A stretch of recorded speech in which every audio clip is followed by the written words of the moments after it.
Sir কি করছেন sir? ছেড়ে দাও স্যার, স্টুডেন্ট আছে আমরা। ডাক্তার বলছে নিজে। হ্যাঁ ডাক্তার আছে আমরা।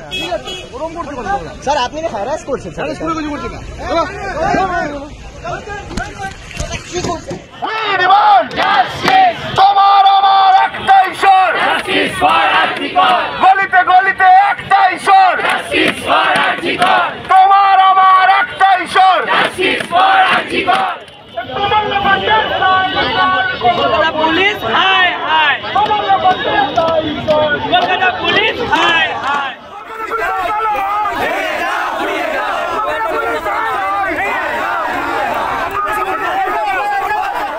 রাস্তায় বসে পড়লেন কেন? কি হয়েছে? জুনিয়রকে এখানে কলকাতা পুলিশ খোলা করে তাকে মেরেছে, তাকে লাফিয়ে মেরেছে। কেন? সে এখানে একটা বসার জায়গা দেওয়ার চেষ্টা করছিল বলে আমরা মিছিল করে আসছি। তার জন্য তাকে মার খেতে হলো আজ কলকাতা পুলিশের কাছে। প্রথম থেকেই দেখতে পাচ্ছি কলকাতা পুলিশ বিভিন্নভাবে প্রমাণ করেছে। আজকে ডাক্তারদের গায়ে হাত তুলল তারা। কিসের তাদের এত ভয়? তারা নাকি সমাজের রক্ষক। ডাক্তারদের গায়ে এইভাবে হাত দেওয়া যায়? আইন কি বলছে? কি বলবে? আমাদের কলকাতা পুলিশের কাছে সবই সম্ভব। প্রমাণ লোপাট করে দিচ্ছে, ডাক্তারদের গায়ে হাত তুলছে। সাধারণ মানুষ যখন প্রতিবাদ করতে আসছে তাদেরও গায়ে হাত তুলেছে। কিছুই তাদের কাছে কিছুই আটকায় না। আমরা যেরকম আমাদেরকে পুরো রাজ্যবাসী জানিয়েছে, রাজ্য সরকার জানিয়েছে, আপনারা জানিয়েছেন, সবাই জানিয়েছেন যে আমাদের কর্মবিরতি নিয়ে কি সিদ্ধান্ত, আমাদের পরবর্তী কি কর্মসূচি, সেটা পুরো পশ্চিমবঙ্গের লোক তাকিয়ে আছে। আপনারা বিগত দিনগুলিতে দেখেছেন আমরা আজও সেই শান্তিপূর্ণ আন্দোলনে বিশ্বাসী, কিন্তু এখানে আসার আগে যেভাবে আমাদের ডাক্তার ভাইয়ের গায়ে হাত দেওয়া হয়েছে, ধাক্কা দেওয়া হয়েছে, সেটি আমরা তীব্র নিন্দা জানাই, প্রতিবাদ জানাই, পুলিশকে জানাই যিনি করেছেন তাকে নিঃশর্তভাবে ক্ষমা চাইতে হবে আমাদের সামনে, এবং আমাদের যে অবস্থান মঞ্চ সেই অবস্থান মঞ্চ আমাদের করতে দিতে হবে। ওনারা আলোচনা করছেন, কথা বলছেন, তারপরে নিশ্চয়ই জানাবেন যখন হবে আপনাদের সবাইকে আমরা। কিন্তু মঞ্চ কোথায় করবে তোমার সেটা আমরা আলোচনা চলছে, সেটা কখন হবে আমরা জানাবো। পুলিশ একবার বলে তোমরা ওনারাও জায়গা দিচ্ছেন, আমাদেরও কিছু জায়গা আছে। একবারে সবটাই আমরা যেটা বলছি, ওনারা যেটা বলছেন সবটা মিলিয়ে আমরা নিজেদের মধ্যে আলোচনা করে ডিসিশন নেব। আমাদের যদি দুর্বল ভাবছে, এটা আমাদের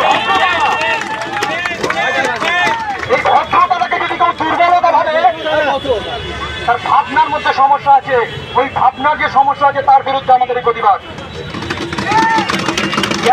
এখানে জুনিয়র ডাক্তার রাস্তায় হাঁটছে, রাস্তা কারো ভাববেন নাকি?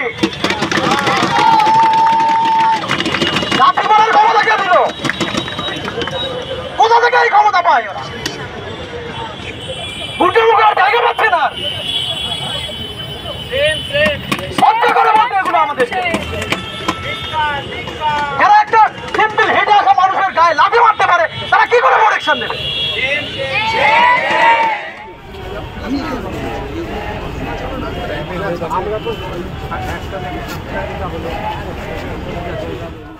আপনারা দেখতে পাচ্ছেন আজকে আমাদের আন্দোলনে 56 দিন চলছে। আমরা ন্যায় বিচারের থেকে এক চুলো পাইনি, যা পেয়েছি কয়েকটা মতো ট্রান্সফার। সেই সেম দাবিতে আমরা আজকেও শান্তিপূর্ণভাবে মিছিল করে ধর্মতলায় মেট্রো স্টেশনের দিকে আসছিলাম। এইখানে আমাদের কয়েকজন জুনিয়র এখানে অপেক্ষা করছিল, শান্তিপূর্ণভাবে তারা এখানে অপেক্ষা করছিল কয়েকটা জিনিসপত্র নিয়ে। কলকাতা পুলিশ তাদেরকে রীতিমতো টানা হেঁচড়া করে, তাদেরকে হেকেল করা হয়, তাদেরকে এখানে রাস্তায় ফেলে মারা হয়। কি করে এটা কি করে হতে পারে? একটা সভ্য দেশে নাগরিক সমাজের মানুষের সাথে কি করে এটা হতে পারে? একটা প্রকাশ্য দিবালোকে শহরের মাঝখানে কি করে হতে পারে জিনিসপত্রগুলো?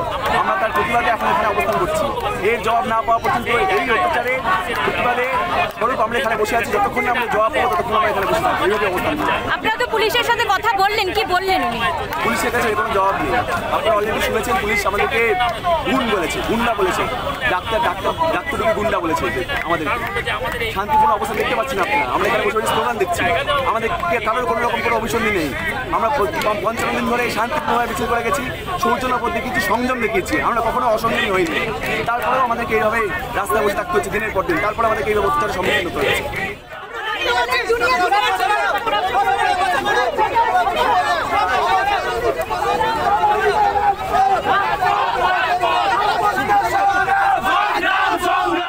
আজকে এসএসকেএম থেকে মিছিল করে এসে আমাদের এখানে অবস্থান মঞ্চে বসার কথা ছিল, এবং সেখান থেকেই এই ঘোষণা করার কথা ছিল। আমরা কি দেখলাম? আমরা দেখলাম আমাদের যে স্টেজ বানানো হবে তার জন্য খাট নিয়ে আসার জন্য ডেকোরেটর্স আসছিল, তার সাথে আমাদের জুনিয়র, আমাদের সতীর্থ, আমাদের ভাই তারা ওখানে ছিলেন। তাদেরকে হঠাৎ করে ওয়াই চ্যানেলের সামনে পুলিশ টেনে হিঁচড়ে লাথি মারলো, টেনে হিঁচড়ে মাটিতে ফেলে দিল এবং লাথি মারলো।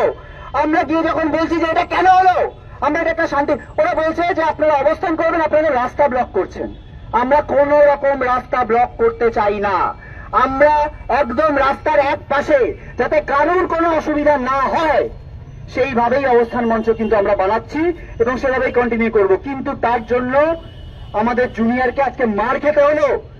পুলিশকে যখন আমরা দেখাচ্ছি সেই ভিডিও, বলছে আমরা নাকি চিনি না, তারা চিনে না কে মেরেছে। আমরা প্রশ্ন করতে চাই যে আজকে একটা জুনিয়র ডাক্তারের গায়ে হাত উঠলো কিভাবে? এর জবাব কে দেবে? এর জবাব কে দেবে?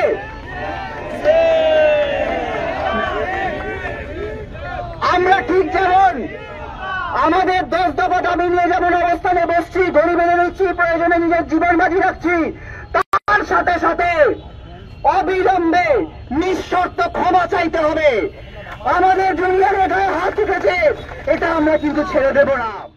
গতকাল এই যে গ্রেপ্তার হয়েছে আশিস পান্ডে, সেটা আসলে আমরা যে আন্দোলন চালিয়ে যেতে পারছি এই ঝাঁজের সাথে, আমরা ডাক্তাররা, সাধারণ মানুষ সবাই মিলে যে আন্দোলনটা চালাতে পারছি, তার ফলে চাপে পড়ে এই ঘটনাগুলো ঘটছে। আমরা যদি আজকে আন্দোলন ছেড়ে রাজপথ ছেড়ে ফিরে যাই তাহলে এটুকুও হবে না।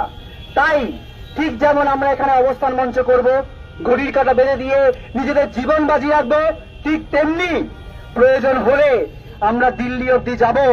আমরা দিল্লিতে গিয়ে এই সিবিআই এর যে অমীমাংসিত যত মামলা রয়েছে, যেখানে বিচার হয়নি, যেখানে সুপ্রিম কোর্ট সুমত হয়ে বিভিন্ন কেস নিয়েছেন কিন্তু তার বিচার হয়নি, সেইগুলো নিয়ে প্রয়োজনে ন্যাশনাল প্রেস মিট করব।